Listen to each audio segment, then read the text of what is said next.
நம்மால இறைவன் ஒண்ணும் செய்ய முடியாது. அவன் என்ன வேணாலும் நம்மள செய்வான்ல. இந்த வித்தியாசம் தெரிஞ்சா போதும் மனிதனுக்கு.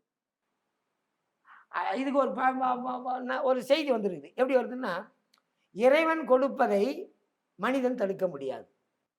மனிதனால் தடுக்க முடியுமா இறைவன் கொடுக்கிறத? சரி, மனிதனுக்கு இறைவன் ஏதாவது குடுத்துற முடியுமா? குடுக்க முடியுமா? அவனுக்கு என்ன தேவைன்னு தெரிஞ்சு நீ குடுக்க முடியுமான்னு கேட்கிறேன். குடுக்க முடியாது இல்லையா?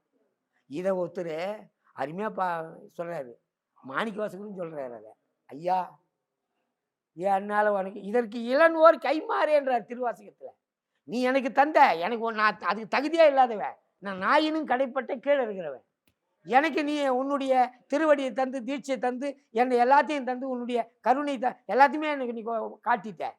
காட்டாதனவெல்லாம் காட்டி, கேளாதனவெல்லாம் கேட்பித்து எல்லாத்தையும் செஞ்ச. ஆனா இதுக்கெல்லாம் நான் தகுதியானவனே கிடையாது.